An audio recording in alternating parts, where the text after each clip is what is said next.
Hello, how's everybody doing? Hope you guys are having a good Tuesday. I want to start out welcoming Techie Investor. Thank you for joining my community. Appreciate having you. Again, I can't say enough. I feel like I just repeat myself. I need to come up with some more superlatives or something for my community, how much I appreciate them. Again, I would have definitely quit YouTube a long time ago if it wasn't for my community. So thanks for joining. We are supposed to be doing an AMA with ArchimedesFi here today, but they are not here. There might have been some miscommunication, perhaps. I don't know. This happens whenever you do lives. You risk things like this happening. So we may just try to reschedule with them, and I may just sneak this time to hang out with you guys and see who's here. If you're here, shout out, say hello. If you have anything, on the way. Perfect. Awesome. Yeah, I know the communication was a little off, so they're on their way. So I'll go ahead and just talk to the audience for a minute till they get here. But Alif, good to see you. Keith, good to see you. Chance, a lot of friendly faces in the audience. Appreciate you guys being here. Thanks for fixing the claim function on the Forex NFTs. Yes, I have to streamline the process a little bit, but I did process all the claims today. So if you did a claim in the month of April, you should have received a airdrop for BUSD here today. And then again, I'm going to keep working on that. The only batch 0 was the only one that had enough to claim. So all the other batches should be able to start up here next month. So let's bring on, we got Oz here. Oz, how's it going, brother? All good, all good. How's it going, James? Good to see you. I'm sorry about the miscommunication. Glad that you could be here. Glad that we could have you. Excited to just kind of talk through this project, see what you guys have going on, see what's on the roadmap and all these things. So again, if you're here in the audience, please hit the like button. If you have questions as we go, feel free to ask. Oz, would you mind starting us off with just a quick introduction of yourself, and then we'll dive into Archimedes a little bit. Yeah, sure. So I'm the CEO and co-founder of Archimedes, but I'll start maybe where it all started. So I'm a mathematician, kind of like in training and in practice. I did a bachelor and master in applied math. One of them while I was still in high school. Then I worked as a quant, so I really love numbers. And then wanted to shift a little bit more to the business world. So I did an MBA at MIT, and then worked at Bain and some other like corporate America in strategy roles. But I was always fascinated by DeFi. So from 2000, let's say 18, 19, all my money is kind of attached to DeFi. And 2020, I started a DeFi stablecoin fund. So some sort of like an hedge fund that do only like yield farming. And a great time doing so. And I just realized there's no good, or I had a lot of issues with like opening leverage positions. And this is how me and my co-founder came up with the idea to start Archimedes. And this is what we're doing today. So we're a marketplace for lending and borrowing. But I'm sure we're going to touch more about this. Yes, absolutely. And actually, one of the reasons I wanted to have you on here is I feel like DeFi has kind of lost itself. There's been all this stuff that's popped up that's claimed to be DeFi, but it's really not. It's just like gambling or tokenomic games and all these things. And Archimedes is actually, when I think of DeFi and what DeFi is trying to accomplish, Archimedes is what comes to mind, things like this. So I wanted to just bring on and talk through it a little bit and give some exposure, educate my audience a little bit on what you guys do. So what I usually do, would you mind starting out with an elevator pitch? So if you were just meeting somebody brand new and they said, hey, what does Archimedes do? How would you kind of sum it up for them in a nutshell? Yeah, so we're a lending borrowing marketplace.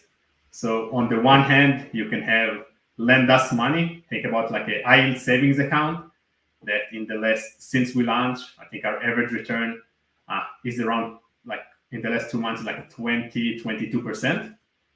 So this is what you would get if you lend us money. And then what we do, we allow people to borrow this money. They pay fees, etc. And they basically, as you people can see now on the website, they can take 10x leverage positions. Right now it's on Origin. Origin, like base APY is like 5%. So people can get after fees, net APY at around 35%. So it's kind of like a win-win. On the one hand, you can lend us money, like a set and forget, passive income that in the last 2.5 months average around 22%. On the other hand, you can take 10x leverage, people see it as a more maybe risky position, and over there get 35%. So this kind of like the elevator pitch, pretty straightforward. Okay, so no, that's perfect. So kind of the safer option would be like a 20% APY, and then if you do the 10x, you're looking at like it says 35.66. Is that correct? Correct. Okay, very good.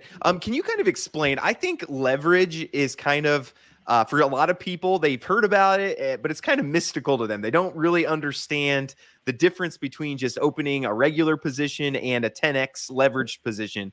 Can you kind of maybe for the non, I know sometimes it's hard for math people to dumb it down for the rest of us, but how would you kind of explain what's happening underneath the covers there? Yeah, so I'll maybe do like a full process of like, let's say James lend us money. You lend us $100.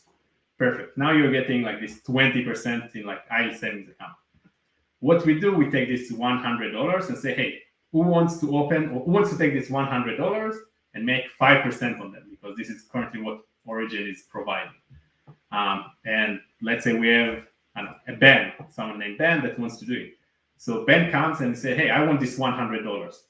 But we said, hey, I'm not going to give you $100. It's too risky. Give us $10 as collateral. That if something goes bad, we can always, like, you have basically beef in the game. You have something to risk.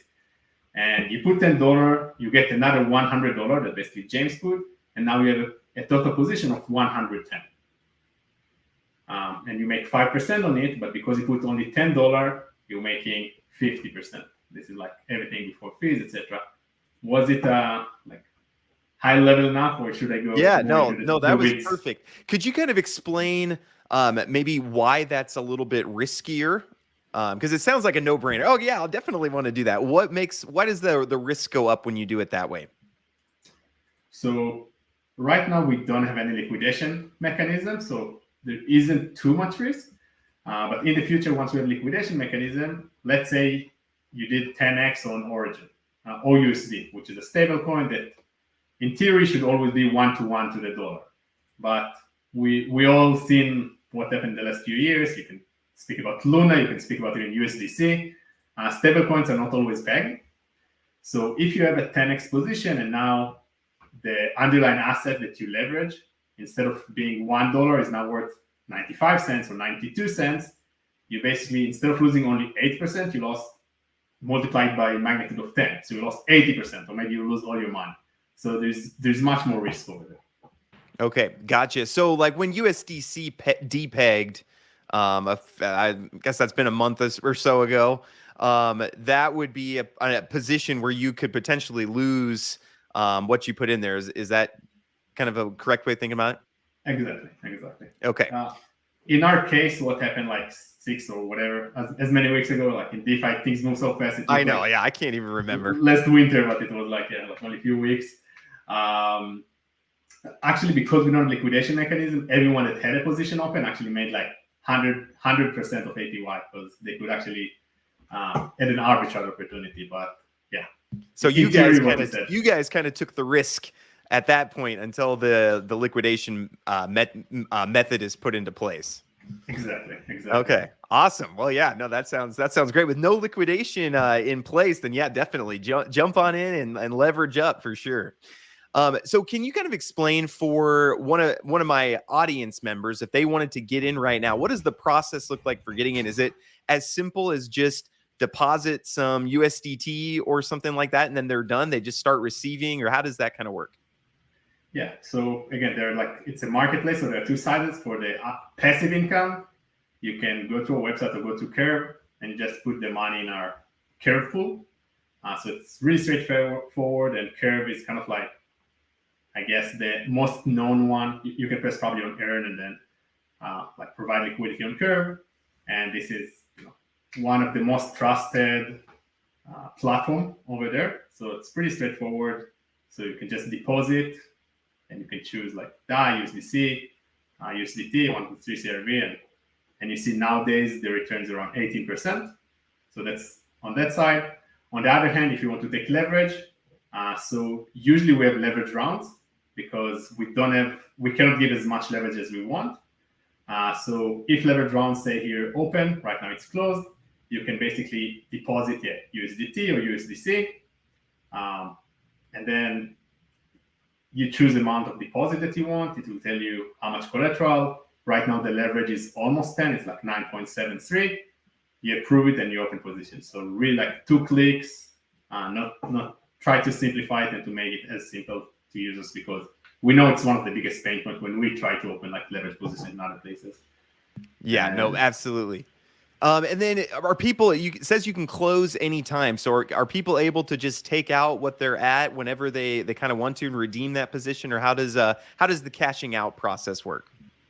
Yeah, it's pretty easy. If you had an open position, you could just go to my dashboard, and over there, right now, it's probably not going to show anything, but if your position, just have a click that says like close position. It will tell you how much money you expect to get and if you approve it or not. And it's really straightforward. We try to make everything not more than 2 clicks. So yeah, I love that. That's one of the biggest problems with DeFi is sometimes it's, well, even looking at Curve, like this looks very confusing, you know, especially for people who don't know DeFi. It's kind of like, oh, what's going on here? And yeah, you guys have cleaned it up pretty nicely on your side of things.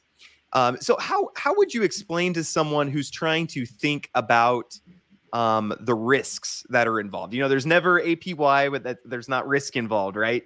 And so how could somebody, you know, people are used to DeFi and just used to losing their money left and right. So I think sometimes, you know, 30% APY is like, well, is that worth the risk of losing all my money? How would you kind of explain the risks that are involved in this, and how risky is it compared to the rest of DeFi? That's a very broad question, but I like to give broad questions than just mute and see what you say. I love it. I love the open-ended. So first of all, our approach is to focus on quality. So as you see right now, we allow you to leverage only OUSD. So you cannot leverage any DeFi protocol out there, because there are many that like maybe promise you much higher APYs, but really risky.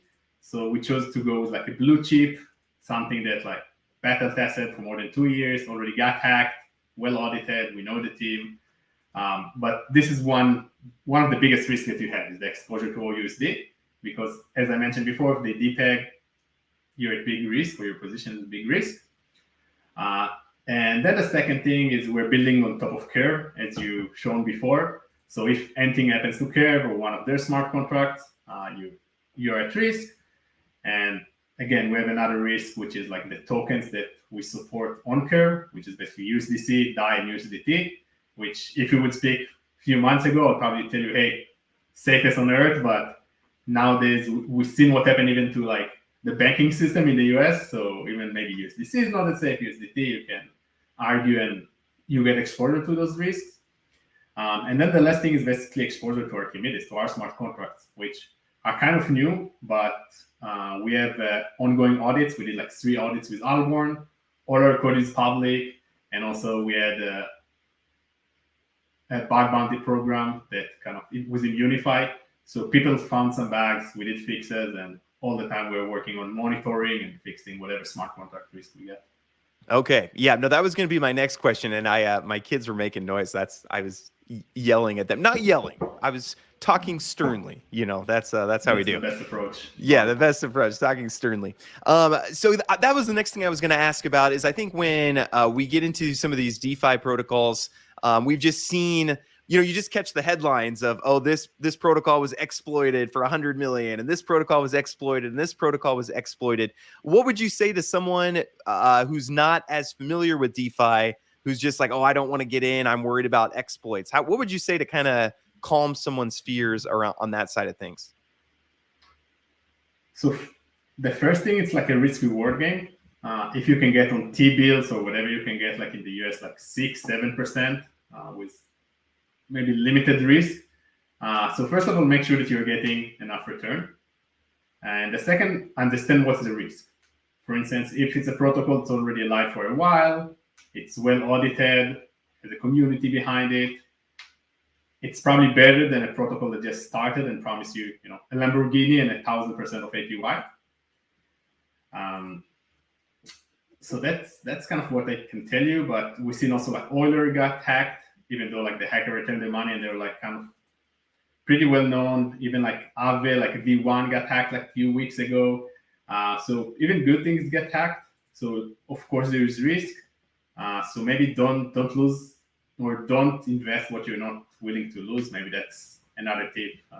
Yeah, not a financial advisor, not a. That's my favorite saying. Don't risk more than you can afford to lose, because I always tell people the things that have bitten me, the risks I know about, I mitigate. But then what usually ends up getting me is some risk I didn't know about. So it's always it's like the foreseen risks we've kind of taken care of as much as we can, but there's always going to be unforeseen risks. Like, yeah, USDC depegging. It's like, well, I mean, that would have never been something I would have even put in, risks a couple months ago, but it is there now. So we're learning as we go. So love it. Do you want to talk a little bit about the LVUSD and talk about the peg, and maybe educate us a little bit? How is that stablecoin work? How is it different than, the stablecoins we're more familiar with, USDC, USDT? Yeah. So LVUSD is the over collateralized stablecoin.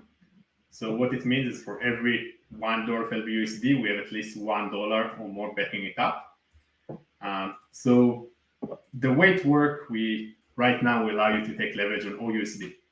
So someone, let's say, as we mentioned in like our old example, let's say Dan give us $10. So what we do, we take this $10 and we said, okay, now I can mint or like print $9 of LVUSD. So we take this $9 of LVUSD that are backed by $10 of OUSD, and we can just go to the curve pool and we can basically shift this $9 of LVUSD into USDC, for instance, and then we can do it as many times as we want. Basically take the $9 of USDC, buy OUSD, and mint more LVUSD. But basically at the end of the day, it's all about the equilibrium, or how much funds we have in our curve pool. So the way it goes, we have amount of LVUSD, which is our own stablecoin, and on the other hand, you have 3CRV, or for simplicity, let's call it like USDC. So the more USDC coins we have, we can basically print or give more leverage and to have more LVUSD. And what happened when people start to take their USDC back, which we've seen last time there was a debate in USDC, people were kind of like worried. So in this scenario, if we have too much LVUSD in the pool, the amount that LVUSD is worth would be less than $1. And as a result, if people that have a leverage position, now the amount of debt that they have is less than $1. Let's call it 99 cents. But because they are 10x leverage, only closing a position there, they can make 10%. So basically, there is a lot of incentive to close positions. And in a situation like this, once someone closes positions, basically convert back LVUSD to USDC. So then the equilibrium go back to the pool. And for me, it took me a while to understand. So I get it if you are like few of the people that watch don't understand it in first sight, but I highly recommend go and watch like our document, because the team did an amazing job in explaining it. And yeah. Yep. And in the chat, your ArchimedesFi is saying what Oz is explaining is similar to how users do looping strategies with lending and borrowing platforms. So I would recommend, not financial advice, but I would recommend to the audience that you should, research and kind of understand and educate yourself on what exactly is going on. But part of what you guys are trying to accomplish is that people don't have to fully understand. I mean, they could go do this themselves in a way, probably, but you kind of have made it a bit easier. You've taken some of the heavy lifting and optimized some of the strategy and things like that, so that they don't have to go out and do all those, all the swapping and providing all the liquidity in the different places. So that's what I would recommend to people. But definitely a great way if you're interested in DeFi projects like this. This is true DeFi. Okay, don't look at Drip or Elephant Money. Don't look at those things as DeFi. They're not really what DeFi is meant to be. Okay, and so use protocols like this to kind of educate yourself on what's going on. So love that. I was going to ask too about kind of the history. How long have you guys been going for? Have you had success? Have you has your TVL been going up? Just kind of wanted to see how things have been going for you with the markets here in the last since you started, I guess. Yeah, so thanks to that, things are going pretty well. We started the company, let's say, more than a year and a half ago. So we're already there. We raised like a pre-seed and a seed that I think was in great time with great investors backing us up. And then in February, we launched. And since then, like in the beginning, we had around 15 million of TVL. But after USDC got, which is, I think, pretty great for project just started. Yeah, absolutely. And since then, like, we're kind of like hovering about like the 6 to 8 million. But we kind of like see a constant growth. So we're really happy with the results. This is kind of like on the lending side, and on the borrowing side, like our leverage rounds are always oversubscribed. So people kind of take all the leverage available. So we're really happy. We even tried to hack our own systems and like hire even like more white hats and did a lot of audits, and everything we wanted to work is working. So we're really happy. We have an amazing community. So shout out to everyone that like help us on Discord, on Twitter. So we're really grateful and kind of like working on the next V2 that to have more utility if it's to our token, but also like more leverage strategies. So really exciting times. Okay, very cool. No, I love it. Have you been able to go full time with this? No, so we are a team of around like 12 people, and we are all full time. All of us are also like fully doxed. So yeah, we're completely full time, and that's what we do. We wake up, if we sleep at all, and we just heads down, developing more, speaking with the community, understanding what's happening in the DeFi world, and yeah, we're completely full time. Let's say this way. Okay, awesome. I love it. Well, I wanted to kind of show the audience. I'm going to do 1,000 USDT right here because I have it sitting in the wallet ready to go. Just kind of want to show people the process. Got my Trezor here to pull it up and just kind of show how easy it is. Of course, whenever I say I'm going to do one of these things live, my Trezor stops working or something like that. But I have 1,000 USDT. I'm putting it in the OUSD at 9.73 leverage. Projecting 34.6% APY. So then this will go on my journey to 1K a day in stable passive income. And of course, we got to wait for Ethereum to, there we go. USDT approved. I'll go ahead and open position. You guys can't see all my MetaMask stuff I'm doing. You can just see my screen, but I'm doing all the MetaMask stuff right now. Processing transaction. It's magic. Yeah, I know, right? It's just appears. Okay, congratulations. You've opened a new position, 1,000, borrowed 8,732, 31 days. Do I have this cool NFT on the right that you can see? Yeah, that's pretty cool. That's a good one. So do this position lifetime, do I have to renew that then, or can I just leave it, or what does that position lifetime kind of indicate? Yeah, so after basically 31 days, the position will kind of like close itself, and then you can just come and claim your money. You can always close the position earlier, but if you just keep it open after 31 days, it's just going to expire by itself. And it tells you here like which date it will expire, etc. Okay, so if I wanted to compound, I would just need to go back in and start a new position after the 31 days. Is that correct? Exactly. We are working actually on V2 that you can just like renew it and not need to do the process by itself, but it's kind of like we're working on it. So hopefully next time we speak, it will be available. Or okay, once you reach your 1,000 a day, when you want to reach 10,000 a day, we'll be there for you. You'll be there at part of that. Well, I really like this. Again, what I try to do, I try to balance APY with the risk involved.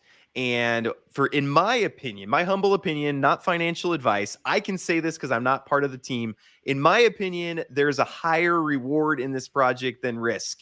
It's a little bit out of balance. So that's why I like things like this. I mean, obviously, 36% APY is going to be lower than, if you go get in drip and you're getting 6,000% APY, but significantly less risk. It's, fully collateralized, unless you're doing the leverage, of course. But yeah, no, really like that.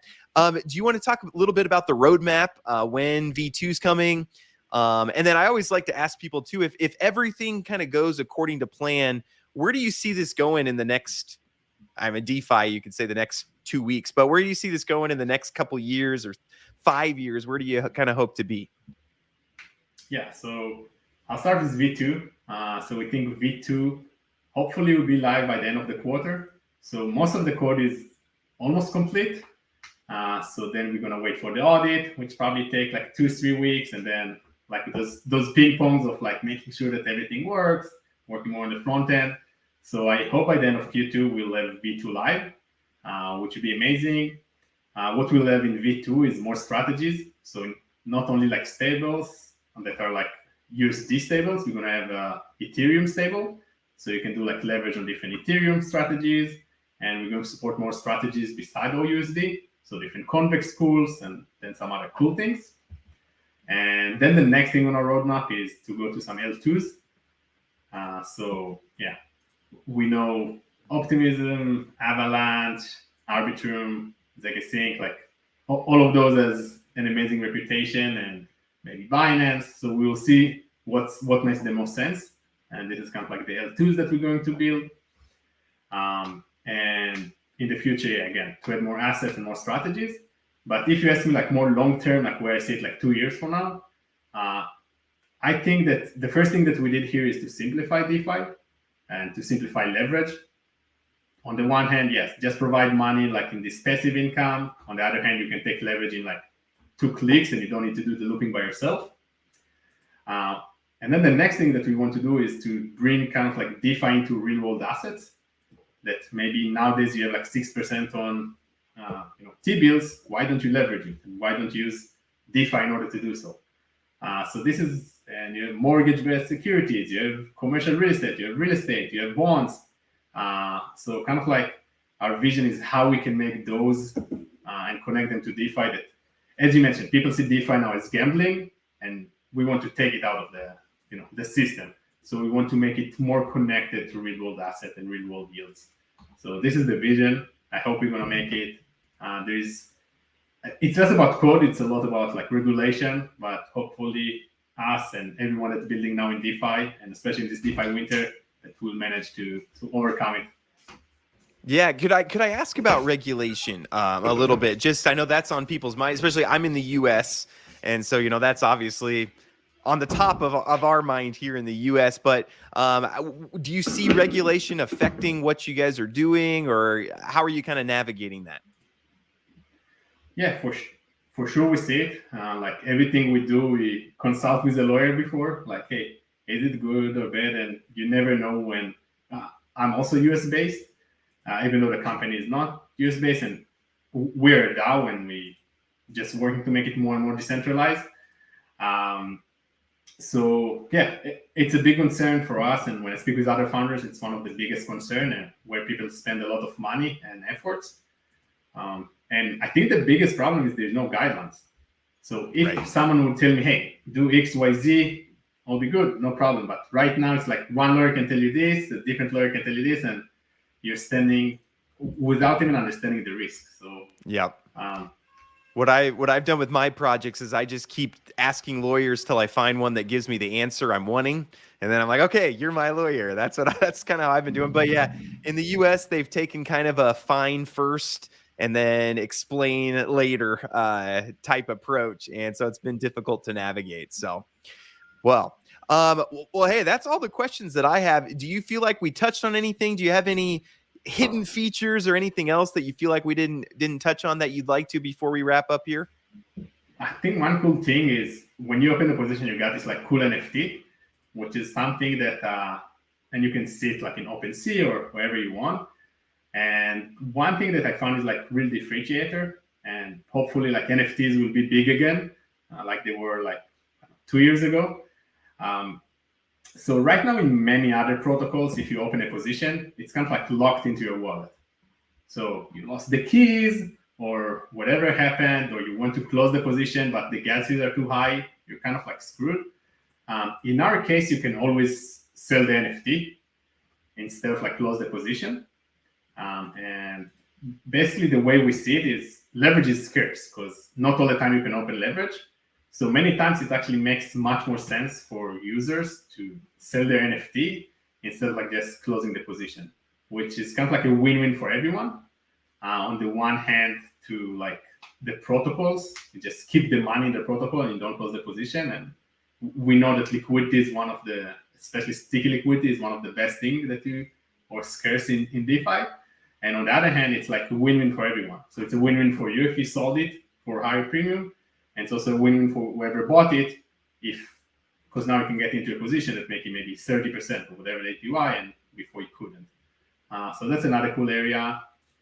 And yeah, that's kind of all I got. But Okay. I'm just super thankful for your time. Oh yeah, no, I appreciate the education, and I've just been reading through your Medium articles. What I want to do, kind of as we close here, I like to end. I'm a marketing guy, so I like to end with calls to action. So I'm going to say my calls to action. You correct me if there's anything else that I think I should say. The first thing, these are free calls to action, so there's no reason to not do them. Hop into the Discord, kind of get to know the community there, get to know the team, see if that's a community you want to be part of. Go ahead and follow on Twitter. You'll get some good updates there about things. I'm leaving all these links in the comments too, so you can just click right on them. If you're interested in learning kind of more about how all this works together, they have some great Medium articles that just a lot of info in there. Actually, you could spend, you guys have more Medium articles than most projects I've looked at. So there's a lot of education you can do if you're wanting to learn about that. So check out their Medium. And then last, this one's the one that would be money. But go open a position. And is there a minimum that you have to do, or is it just kind of whatever? So the minimum is, I think, like $1,000 worth of USDC or DAI USDT. And the main reason we wanted not to have any minimum is just because we're working on Ethereum, gas fees are really high. Yeah. So maybe you'll make 30%, but sometimes gas fees will eat most of it. Right. So if you put $100, you'll actually lose all your money on like gas fees. So this is why we put it as a minimum $1,000. And I will add one more thing is that on Thursday we're gonna have a new leverage round. So I'm super excited about it. And the position like lifetime over there gonna be 60 days and not like 31 like this one. So it's actually even like better APY. So yeah, research, do your own due diligence if that's something that fits for you. Okay, very good. You might have talked a little bit about this earlier, but are you planning on opening on other chains as well, or kind of sticking with Ethereum?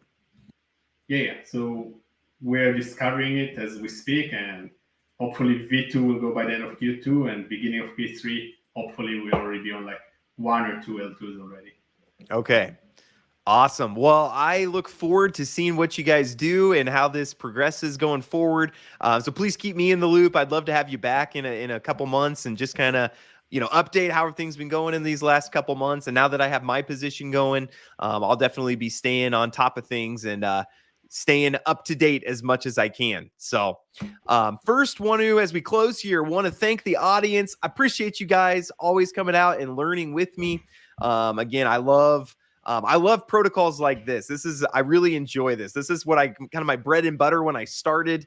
And I get approached by so many just crazy, terrible junk projects. And so I love that there's some good projects out there actually producing a yield for people with DeFi. So thank you, audience. Please hit like on your way out. Hop in the Discord, follow on Twitter. And Oz, thank you so much for your time and for walking through this with us and for building in the space. Yeah, of course. Thank you so much, James. And thank you for seeing it as a good contributor to the DeFi system. Yes, appreciate it. And hope everybody have a great rest of your Tuesday. We'll talk to you later. Thanks.